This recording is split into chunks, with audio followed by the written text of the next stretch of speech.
Misconceptions of queen breeding and why my methods are better than anybody else's. There's a guy on YouTube, the Bee Whisperer. He's going to show you how to make queens by grafting. I did this a few years ago. I know how to do it. But I came to realize after reading an article, gee, the bee source had bee informed about bees getting inbred. And I want to make a comment about the things they said about, okay, a line-bred queen is like a Russian bee, or a specific breed of bee is line-bred. Doesn't have any traces of any other genetic breeds of bees. And they claim a hybrid is better than a line-bred, but anything from a hybrid isn't as good as a hybrid. And I disagree with that. I've been breeding my own queens for 8 years.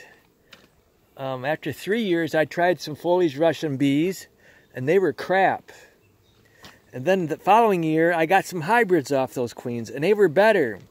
And ever since then, I've been like 3 years now off of hybrids, and my queens are just spectacular.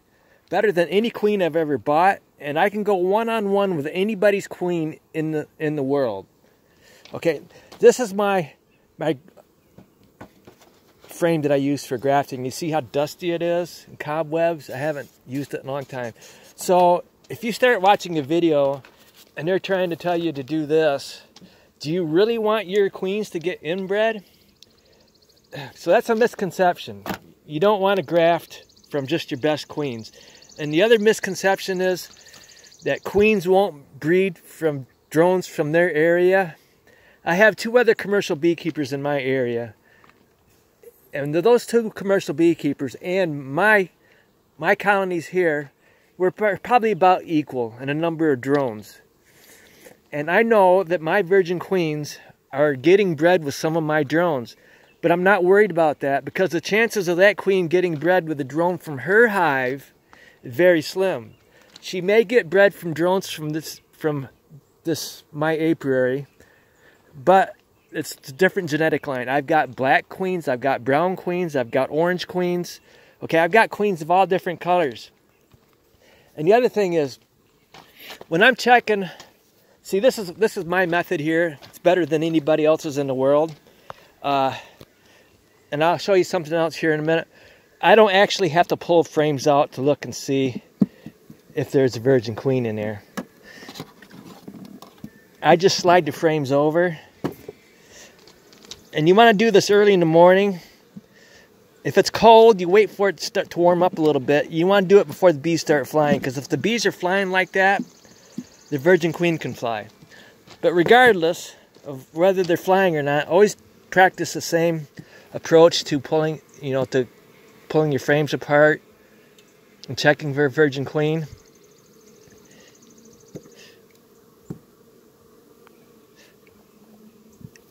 Okay, I always start in the middle.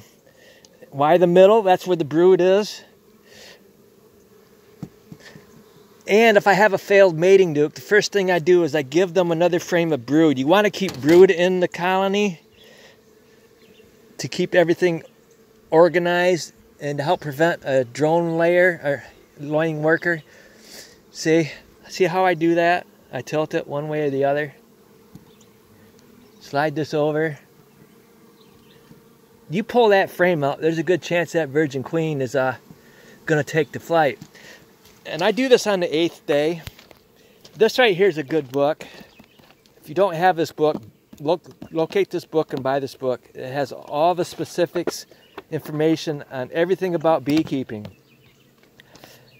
A virgin queen averages mating flights on the 5th day, all the way up until the 11th day.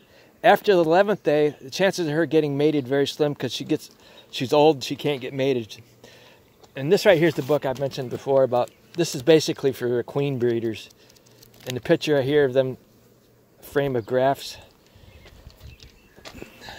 So the other thing I want to get at here is this colony here. The other misconception is if you have a drone laying worker, it's going to be a spotty brood pattern, and the eggs aren't going to be all the way down the bottom of the cell. Sometimes you'll see 2 eggs. I've been watching this colony for a few days, and it appeared to me couple days ago when I first checked this, it appeared to me there was a laying queen in here. So I thought, okay, well, I just can't find her. See, that's a good brood pattern. But you'll notice, you start seeing that some of them are turning into drone cells. And I'm not going to be able to show you this very well, but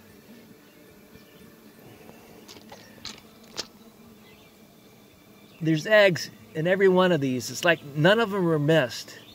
But you notice it's starting to turn into to drone cells. And there's more than one frame. Now you can stand there and look and see if you can see a worker bee laying an egg and try to kill her. I've done that before. Sometimes I get lucky and I find her. Sometimes it's an immature virgin queen. Because what happens is, if a virgin queen doesn't get mated, she doesn't want to get killed. So she'll go ahead and start laying to make the workers happy. And they're too stupid to realize that's not what they want. What's on the other side? Okay, there's eggs here, and it's a good pattern.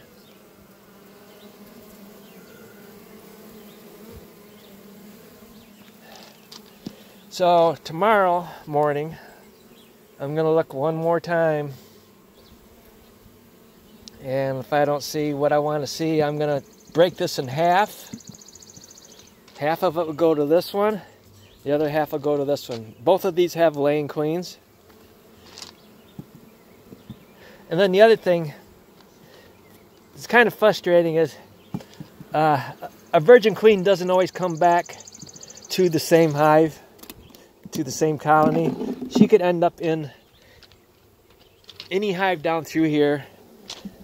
And usually they prefer a colony that has a lot of brood in it. And she may stay there and she may not. And if you have a colony that has queen cells, guess what? All of your queen cells are going to get destroyed. Because I have...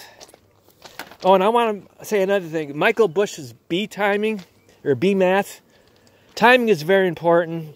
Go on Google, look up Michael Bush's bee math. You want to know the timing of everything. See, I had five mating nukes here that I went through to check to see how the queen cells are doing. And they had virgin queens. And all the queen cells were destroyed. And then the next day or a couple days later, I went through and checked these. No more virgin queens. So all these mating nukes were destroyed by virgin queens. Let me show you something else.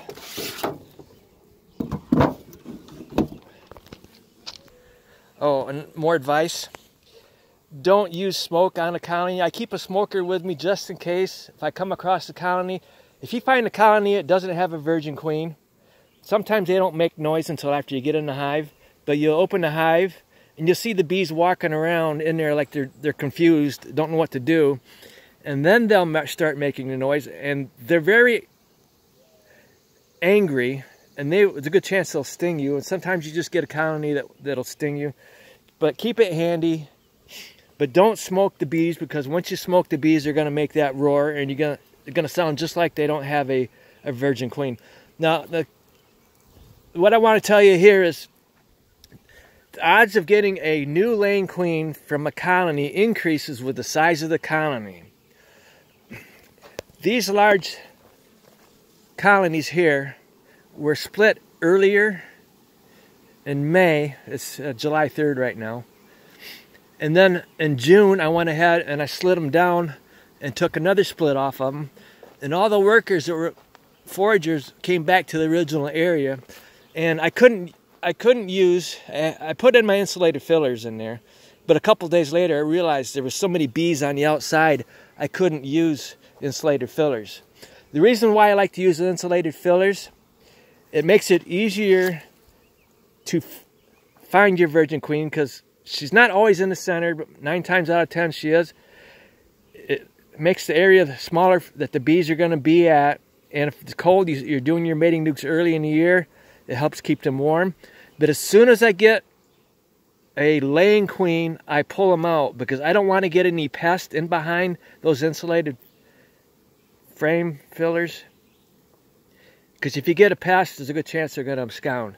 So I remove them as soon as I get a laying queen. And the other thing I do, I do my mating nukes with bottom boards, no bottom screens. And as soon as I get a laying queen, I put in a bottom screen to help keep them warm. And I've had virgin queens end up underneath the bottom screen before when I had a bottom board in between, and the colony will go in there and she'll start doing eggs and stuff underneath the bottom screen, and if you don't realize it, that really screws up the colony.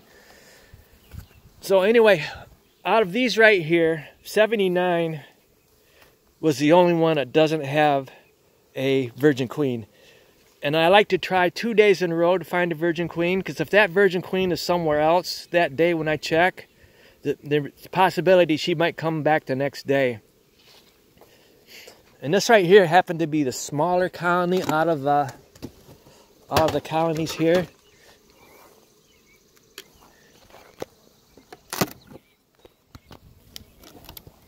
See, it's not super large, but it's still large enough that they should have been all right.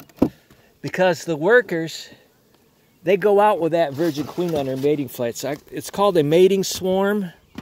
When you see a bunch of bees, and it usually happens around 4 o'clock in the afternoon, but it could happen earlier. Depends on the weather. So here's some larger colonies.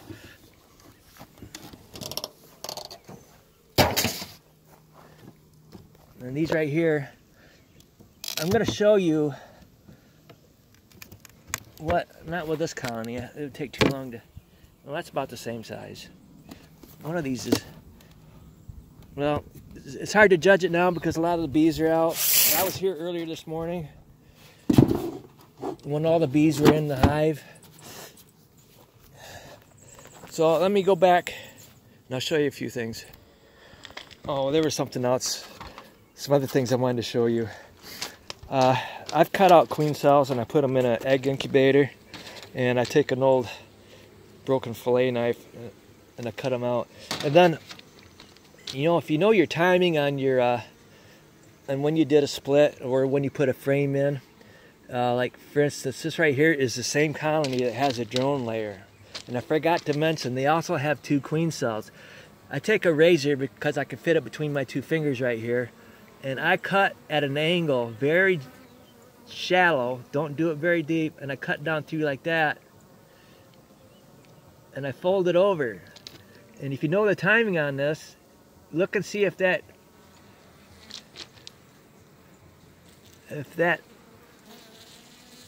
virgin queen looks the way she should, and she does. So I'm going to take it, it's warm enough out here right now, I'm going to seal it back up. If you leave a little gap in there, those workers or those nurse bees will think that that's a damaged cell, and they will come through and they will completely destroy it, killing the virgin queen in there and removing it. So I'm waiting. I guess I'll wait on this one here to complete these virgin queens. And sometimes you get, I have a video last year, I was cutting out queen cells and I had 3 of them stacked right on top of each other. I went ahead, I cut it out and put it in an incubator, and I waited for them to mature.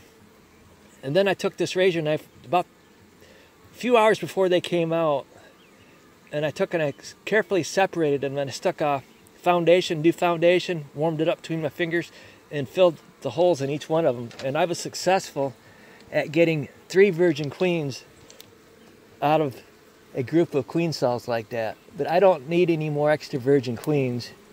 It's July 3rd. I don't want to do any more splits. And here's another thing I want to show you. Let me pause this. I ended up with extra virgin queens. And I took my mid-sized colonies. I didn't want to split my larger colonies anymore. I took my mid-sized colonies and I went ahead, I did what you call a walk-away split. And I put the split, or the mating nuke, the future mating nuke, well, it will be a mating nuke when you make it, where the hive was originally, to get a lot of the workers in there. And I make sure that the original queen has majority of all the brood. I only leave 1 frame of brood in here. And this one right here is successful getting, I got a mated queen. And how do I know it's mated queen? Well, let me show you. I'll show you the difference here. This one right here wasn't. And I happened to figure out while I was putting this back together, this one right here is full of queen cells. They're replacing their queen. So go ahead. I'm going to let them do that.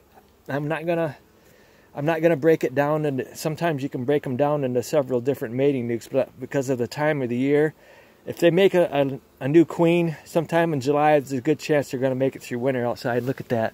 I did a no-no there. That's why when you get done doing something, go back through and check. Because sometimes things don't turn out the way that you think they did when you left. Well, I'll get that later. But anyway, let me show you. I will show you a virgin queen that is 8 days, and she does not look mated. Let me pause this. Okay. Virgin queens are really squirrely. She probably went to the other side. Right there. It's day 8 for this virgin queen.